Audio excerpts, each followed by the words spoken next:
રામપાલજી મહારાજ છે એ આપણા શસ્ત્રો અનુકૂળ બધી સદભક્તિ બતાવે છે. એ સંત રામપાલજી મહારાજ શ્રીમદ ભગવદ ગીતા ખોલી અને ટીવી ચેનલ ઉપર બતાવે છે. આ નસો બસો કરવા એટલા બધા પાપ કર્મ ભોગવવા પડે જીવને. એટલે સંત રામપાલજી મહારાજ શાસ્ત્ર અનુકૂળ ભક્તિ બતાવે છે. નમસ્કાર દર્શક મિત્રો, હું સુરેશભાઈ પ્રજાપતિ સ્વાગત કરું છું તમારું સતલોક ટીવી ગુજરાતમાં. દર્શક મિત્રો, આજે અમે આવ્યા છે ગુજરાત રાજ્યના જામનગર જિલ્લામાં. ત્યાં જામનગર સિટી છે, ત્યાં એક સત્સંગ હોલ છે જેનું નામ છે સોરઠિયા લુહાર જ્ઞાતિ ગ્રામ મંડળ જામનગર. તો આજે અહીંયા અમે આવ્યા છે, અમે અહીંયા બહાર ઊભા છે, અહીંયા એક મંદિર પણ છે. તો ત્યાં અમને જાણવા મળ્યું કે અહીંયા સંત રામપાલજી મહારાજનો સત્સંગ આયોજન કરવામાં આવ્યું છે. તો સંત રામપાલજી મહારાજ સત્સંગમાં શું બતાવે છે ને આ વિશે આપણે જાણકારી મેળવશું. કેમ કે તમને બધી ખબર છે, જ્યારે માણસ જન્મે ત્યારથી લઈને એના મનમાં ઘણા બધા પ્રશ્નો હોય છે, જેમ કે આપણી જન્મ મૃત્યુ થાય છે, એનું કારણ શું છે, આપણે એટલી બધી ભક્તિ કરીએ છીએ છતાં કેમ દુઃખી છે, એવા બધા ઘણા બધા પ્રશ્નો છે જે માણસ જન્મથી લઈને જાણવા માંગે છે. પણ એ બધા પ્રશ્નોનો જવાબ કોઈ સંત આપી નથી શકતો. અમુક સંતો એ પ્રશ્નોનો જવાબ આપે છે એની રીતે, પણ એ કોઈ વેદ પ્રમાણિત છે નહીં. તો આ વિશે આજે આપણે જાણીશું સત્સંગ હોલમાં જઈને. તો સંત રામપાલજી મહારાજના શિષ્ય અહીંયા સત્સંગમાં આવ્યા છે, તો આ વિશે આપણે જાણીશું શું સંત રામપાલજી મહારાજના શિષ્ય આ બધે પ્રશ્નો જવાબ આપી શકશે. તો દર્શક મિત્રો, જઈએ હવે આપણે સત્સંગ હોલ તરફ આગળ વધીએ. દર્શક મિત્રો, હવે અમે આવ્યા છે સત્સંગ અંદર. સંત રામપાલજી મહારાજ સત્સંગ ચાલી રહ્યું છે. અહીંયા એક બેનર લાગેલું છે સંત રામપાલજી મહારાજના મુખ્ય ઉદ્દેશ્ય. તમે અહીંયા જોઈ શકો છો બેનરમાં સંત રામપાલજી મહારાજના શું શું ઉદ્દેશ્ય છે એ બધું લખેલું છે. તો દર્શક મિત્રો, હવે આપણે સત્સંગ હોલ તરફ આગળ વધીએ. હવે અમે આવી ગયા છે સત્સંગ હોલની તરફ. તો અહીંયા તમે જોઈ શકો છો ઘણા બધા શ્રદ્ધાળુઓ પણ બેઠા છે, બધી સેવાદાર છે. અહીંયા એક તમે જોઈ શકો છો એક દંડોત પ્રણામની વ્યવસ્થા કરવામાં આવી છે. અહીંયા તમે જોઈ શકો છો અહીંયા પ્રણામ સ્થળ લખેલું છે. સંત રામપાલજી મહારાજનું એક બેનર લાગેલું છે. એક બાજુ જોઈ શકો છો તમે બધું દંડોત પ્રણામ, જેવા ભાઈ એક દંડોત પ્રણામ કરે છે. તો એ દંડોત પ્રણામ શું છે આ વિશે પણ આપણે જાણીશું. એની પહેલાં આપણે જોઈએ અહીંયા સંત રામપાલજી મહારાજનો એક સત્સંગ ચાલી રહ્યો છે. તો અહીંયા ઘણા બધા શ્રદ્ધાળુઓ જે સત્સંગ સાંભળી રહ્યા છે. તમે અહીંયા જોઈ શકો છો કેવી રીતના વ્યવસ્થા ગોઠવવામાં આવી છે. જે ભાઈઓ છે એ એક અલગ એક સાઈડમાં છે ને બહેનો છે એ એક સાઈડમાં છે. તો તમે અહીંયા જોઈ શકો છો બહુ સરસ વ્યવસ્થા છે. દર્શક મિત્રો, હવે અમારી સાથે જોડાઈ ગયા છે સંત રામપાલજી મહારાજના અનુયાયી. તો આપણે એની જોડે વાત કરીશું કે ભાઈ ભક્તિ કરવાથી સુખ માણસોને કેમ નથી મળતો. એટલી બધી માણસો ભક્તિ કરે છે પણ એ કોઈ ને કોઈ શરીરમાં તકલીફ હોય છે, દુઃખી હોય છે. એનું મૂળ કારણ શું છે આ વિશે સંત રામપાલજી મહારાજ શિષ્ય જોડે આપણે જાણીશું. નમસ્તે સર. નમસ્તે. શું નામ છે તમારું? રમણીકદાસ. ક્યાંથી આવો છો? દ્વારકાથી. તો આપણે પ્રશ્ન એવો છે કે વર્તમાન સમયમાં ઘણા બધા માણસો ભક્તિ કરે છે, અમુક મંદિરે જાય છે, મસ્જિદ જાય છે, પણ તો પણ એને કોઈ જાતનું સુખ મળતું નથી. એનું મૂળ કારણ શું છે? એનું કારણ એ છે કે સદભક્તિ નથી આજે કોઈ પાસે. અને જે આજના જે ધર્મગુરુઓ છે એ શાસ્ત્રો ખોલીને કોઈ ભક્તિ બતાવતા નથી. અને જે સંત રામપાલજી મહારાજ છે એ આપણા શસ્ત્રો અનુકૂળ બધી સદભક્તિ બતાવે છે. એ સંત રામપાલજી મહારાજની ભક્તિ કરવાથી આજે લાખો લોકોને લાભ મળે છે. અને મને પણ સંત રામપાલજી મહારાજની દયાથી લાભ મળે. તમે સંત રામપાલજી મહારાજના અનુયાયી છો? આ સંત રામપાલજી મહારાજના અનુયાયી છે. તમે સંત રામપાલજી મહારાજ દ્વારા જે બતાવે છે ભક્તિ કરો છો? આ સંત રામપાલજી મહારાજ દ્વારા બતાવી ભક્તિ કરીએ છીએ. તો સંત રામપાલજી મહારાજની ભક્તિ કરવાથી તમને કેટલાક સુખ મળ્યા? સંત રામપાલજી મહારાજની સદભક્તિ કરવાથી આજે બહુ લાભ મળ્યા છે. જેવી રીતના માલિકે આજ કોઈ વસ્તુની કમી નથી પરમાત્માની કૃપાથી. આજે જે ડૉક્ટરો કહેતા હતા કે જે તમને બાળક જ નહીં મળશે, આજે અમે જે ઘણા બધા ડૉક્ટરો પાસે ગયા હતા તો 5 વર્ષથી અમારા લગ્ન નથી થતા. પરમાત્માની દયાથી આજે 5 વર્ષ પછી માલિકે જ મને આજે પરમાત્માની કૃપા કરી છે. જે બાળક આજ મારા ઘરે છે, 2 મહિનાનો થયો છે. સંત રામપાલજી મહારાજના શરણમાં આવ્યા પછી તમારા બાળકનો જન્મ થયો છે, તમારે એવું કહું? હા, સંત રામપાલજી મહારાજની શરણમાં આવ્યા પછી બાળકનો. તમારે કહેવાનો મતલબ એ છે કે સંત રામપાલજી મહારાજ જે ભક્તિવિધિ બતાવે છે શાસ્ત્ર અનુકૂળ છે? આ સંત રામપાલજી મહારાજ જે બતાવે છે એ શાસ્ત્રો ખોલીને બતાવે છે કે આ સદભક્તિ આપણે છે. તો દર્શક મિત્રો, એ લોકોનું એવું કે સંત રામપાલજી મહારાજ એક શાસ્ત્ર વિધિ ભક્તિ બતાવે, શાસ્ત્ર અનુકૂળ ભક્તિ બતાવે છે, જેનાથી એના અનુયાયીઓને લાભ મળે છે. બીજા જેટલા ધર્મગુરુઓ છે એ શાસ્ત્ર ખોલી નથી બતાવતા. જે ભક્તિ બતાવે છે એ શાસ્ત્ર વિરુદ્ધ બતાવે છે. તો એ શાસ્ત્ર અનુકૂળ ભક્તિ શું છે આ વિશે હજી અમે જાણીશું. તો અહીંયા હજી સંત રામપાલજી મહારાજના એક અનુયાયી ઊભા છે, એના જોડે આપણે વાત કરીશું. તો દર્શક મિત્રો, આ ભાઈએ કીધું શાસ્ત્ર અનુકૂળ ભક્તિ, તો શાસ્ત્ર વિરુદ્ધની પરિભાષા શું છે આ વિશે એક સંત રામપાલજી મહારાજના અનુયાયી ઊભા છે, આ જોડે આપણે વાત કરીશું. નમસ્તે મોટા ભાઈ. સત સાહેબ. શું નામ છે તમારું? મારું નામ પંકજ દાસ, તમે ક્યાંથી આવો છો? જામનગર મોરકંડા ગામમાંથી આવું છું. જેમ કે આ ભાઈએ કીધું કે અમે શાસ્ત્ર અનુકૂળ ભક્તિ કરીએ છીએ, તો શાસ્ત્ર વિરુદ્ધની પરિભાષા શું છે આ વિશે અમને જણાવો. સંતરામબાજી મહારાજ શ્રીમદ ભગવદ ગીતા ખોલી અને ટીવી ચેનલ ઉપર બતાવે છે કે શ્રીમદ ભગવદ ગીતા અધ્યાય 16, 23 અને 24 શ્લોકમાં સ્પષ્ટ કીધેલું છે કે હે અર્જુન, જો સાધક શાસ્ત્ર વિધિ ત્યાગ કર મનમાં આચરણ કરે, એટલે કે મનમાંની પૂજા કરશે કે ના તો એને મોક્ષ મળે ના એની વિધિ થાય, એવું સંતરામબાજી મહારાજ શાસ્ત્રો ખોલીને બતાવે છે ટીવી ઉપર.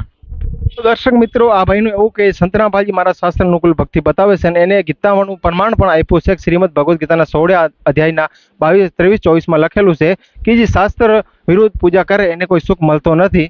તો હવે આપણે અંદર જઈશું ને હજી સંતરામબાજી મહારાજના શિષ્ય જોડે વાત કરીશું. સોશિયલ મીડિયા ઉપર એવું બધું અમને જાણવા મળ્યું, સંતરામબાજી મહારાજ જે ભક્તિ વિધિ બતાવે છે એનાથી એના અન્વયને ઘણા બધા લાભ પણ મળે છે. એવું જાણવા મળ્યું છે કે સંતરામબાજી મહારાજના શિષ્ય નશો પણ નથી કરતા. એ લોકોને એવું કહેવું છે કે ભક્તિ કરવાથી નશો પણ મુકાઈ જાય છે. કેમ કે અમે ખબર છે, અમે જાણીએ છીએ કે લાખો રૂપિયા માણસો ખર્ચ કરે તો પણ એ નશો નથી મૂકી શકતા. પણ સંતરામપાલજી મહારાજ એવું બધું શું જ્ઞાન બતાવે છે જેનાથી એનો નશો પણ મુકાઈ જાય છે. તો આ વિશે આપણે અહીંયા સંતરામપાલજી મહારાજના એક અન્વય જોડાઈ ગયા છે, તો એના જોડે આપણે વાત કરીશું. નમસ્તે સર. હા નમસ્તે. શું નામ છે તમારું? ઉપતદાસ, તમે ક્યાંથી આવો છો? જામનગર બાજુ નવા ડાકડા. તમે પણ સંતરામપાલજી મહારાજના અન્વય છો? હા. તો તમે સંતરામપાલજી મહારાજની જે દીક્ષા લીધી એના પહેલા તમે કઈ નશો કરતા હતા? હા, બહુ થોડા જાજી ભક્તિઓ કરતા હતા, બ્રહ્મા વિષ્ણુ મહેશ. નશો કરતા હતા તમે કઈ? નશો બધા પ્રકારના કરતા. તમારો નશો કેવી રીતના મુકાણો? પરમાત્માનું જ્ઞાનથી.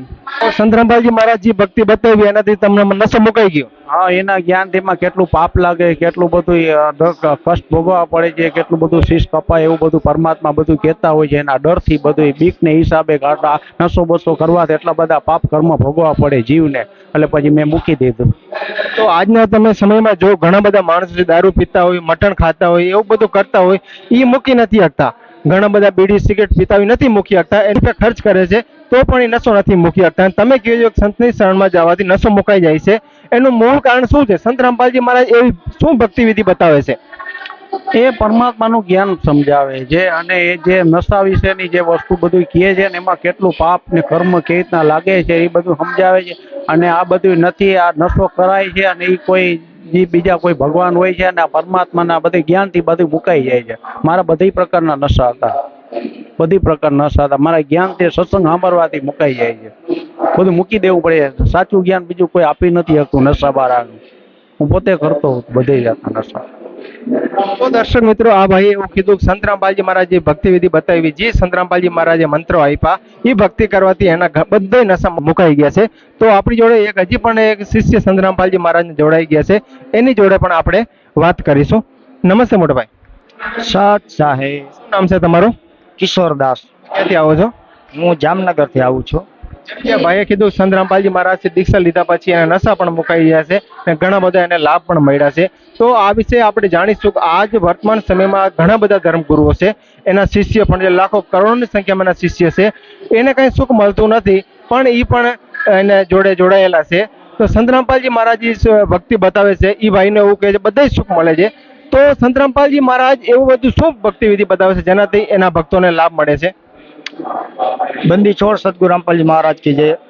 जो संत रामपालजी महाराज शास्त्र अनुकूल भक्ति बतावे છે, જેમ ભગવાન સર્વશક્તિમાન છે, જે પૂર્ણ પરમાત્મા સૃષ્ટિ રચિતા છે, જેને પૂરા બ્રહ્માંડ અસંખ્ય બ્રહ્માંડો રચ્યા છે, તો આપણા દુઃખ દૂર કરવા એના માટે તો કાંઈ ન કહેવાય. તો સંત રામપાલજી મહારાજ એવા એક સંત છે ધરતી ઉપર હાલમાં અત્યારે, કે એ વાસ્તવિક ભક્તિ આપવાથી ગમે એવા રોગ, ગમે એવા વ્યસન દૂર થઈ જાય છે. એ ભક્તિ કરવાથી શાસ્ત્ર અનુકૂળ મંત્ર ભક્તિ આપે છે સંત રામપાલજી મહારાજ.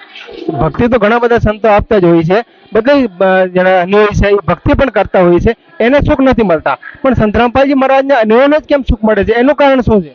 હા, એનું કારણ જ એ છે કે વાસ્તવિક ભક્તિ શાસ્ત્ર અનુકૂળ, જે પરમાત્મા સ્વયં, જે વાસ્તવિક ભક્તિ વેદ, ગીતા, બાઇબલ, ગુરુ ગ્રંથ, જે પરમાત્મા સ્વયં એક સંત બની, એક દાસ બની, એક ભગત બની આ ધરતી ઉપર આવી અને વાસ્તવિક ભક્તિ જે પ્રદાન કરી ગયા હતા, જેમ ધર્મદાસ, મુલકદાસ, મીરાબાઈ, રોહિદાસ, જે ભક્તિ કરીને જે આત્માનું કલ્યાણ કરી ગયા, એ ભક્તિ સંત રામપાલજી મહારાજ પોતે એ ભક્તિ આપે છે. એ ભક્તિ કરવાથી જે અહીંના સુખ અને વ્યસન દૂર થાય છે.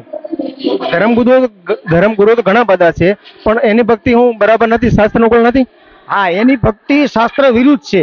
કોઈ શાસ્ત્રને અનુકૂળ ભક્તિ જ નથી. કોઈ રાધે કૃષ્ણ, કોઈ હરે કૃષ્ણ, કોઈ ઓમ નમો શિવાય, આ મનમાં આચરણ જે શાસ્ત્ર વિરુદ્ધ મંત્ર છે. જે મંત્ર જપવાથી કોઈ દુઃખ દૂર ન થાય, ના આત્માનું કલ્યાણ થાય. શાસ્ત્ર અનુકૂળ ભક્તિ કરવાથી જ આપણા દુઃખ દૂર થાય, વ્યસન મુક્ત થાય છે અને લક્ષ 84ના બંધનમાંથી છૂટી શકી. તો એ ભક્તિ સંત રામપાલજી મહારાજ આપે છે, જે મારા પરમ પૂજ્ય ગુરુજી છે, જગતગુરુ તત્વદર્શી સંત રામપાલજી મહારાજ. તો સંત રામપાલજી મહારાજ ભક્તિ વિધિ બતાવે છે, પણ એ ક્યાં ભગવાનની ભક્તિ બતાવે છે? અમુક સંતો છે, અમુક શિવજીની ભક્તિ બતાવતા હોય, અમુક કૃષ્ણની ભગવતી બતાવતા હોય, અમુક બ્રહ્માજીની પૂજા કરતા હોય. તો સંત રામપાલજી મહારાજ એવા ક્યાં ભગવાનની ભક્તિ બતાવે છે જેનાથી સર્વ સુખ તમને મળે છે? હા, સંત રામપાલજી મહારાજ કબીર સાહેબ ભક્તિ બતાવે છે. કબીર સાહેબ પૂર્ણ પરમાત્મા હતા, જે આ જગત અંજાન છે, જેને ખબર નથી. એક સંત માનીને સીમિત કરી દેવામાં આવ્યા કે કબીર સાહેબ એક સંત હતા, કવિ હતા, દાસ હતા, એક ભગત હતા. પણ કબીર સાહેબ પૂર્ણ પરમાત્મા હતા. ચારો વેદોમાં મતલબ જેટલા સંતો થઈ ગયા એને પ્રૂફ એની વાણીમાં કે કબીર ઇઝ ગોડ, કે હમ સુલ્તાની નાનક તારે દાદू को उपदेश दिया, जात जुला भेद ना पाया, काशी माए कबीर हुआ, કે अवधूत अविगत से चलाया, कोई मेरा भेद मरम ना पाया, કે ना मेरा जन्म गर्भ बसेरा बालक बन के दिखलाया, કે ले तारा तड़ाव काशी कमल पर तहाँ झूला है ने पाया, કે ना मेरे गरदासी झूला का सुतान कया और जगत करे मेरी हासी. કે પૂર્ણ પરમાત્મા પોતે સ્વયં કબીર પરમાત્મા હતા ને એની ભક્તિ સંત રામપાલજી મહારાજ પોતે સ્વયં એક સદગુરુ રૂપમાં જ પરમાત્મા પોતે આવ્યા છે, જે સંત રામપાલજી મહારાજના રૂપમાં છે. અને કબીર સાહેબની ભક્તિ આપવાથી આ બધા ભક્તોને લાભ થાય છે, વ્યસન મુક્ત થાય છે અને બધા દુઃખ દૂર થાય છે અને આત્માનું કલ્યાણ થાય. એવી ભક્તિ સંત રામપાલજી મહારાજ આપે છે અત્યારે હાલમાં. જી ધન્યવાદ સર. સત સહાય. જેમ કે દર્શક મિત્રો એ લોકો એવું કે શાસ્ત્ર અનુકૂળ ભક્તિને જે સંત રામપાલજી મહારાજ ભક્તિ બતાવે છે એ શાસ્ત્ર અનુકૂળ છે. એ ભક્તિ કરવાથી એ લોકોને સર્વ સુખ મળે છે. જોતા રહો सतलोक टीवी गुजरात. धन्यवाद. सतलोक टीवी गुजरात फेसबुक पेज को लाइक और फॉलो करना न भूलें। अधिक जानकारी के लिए आज ही डाउनलोड कीजिए संत रामपाल जी महाराज एंड्रॉइड ऐप।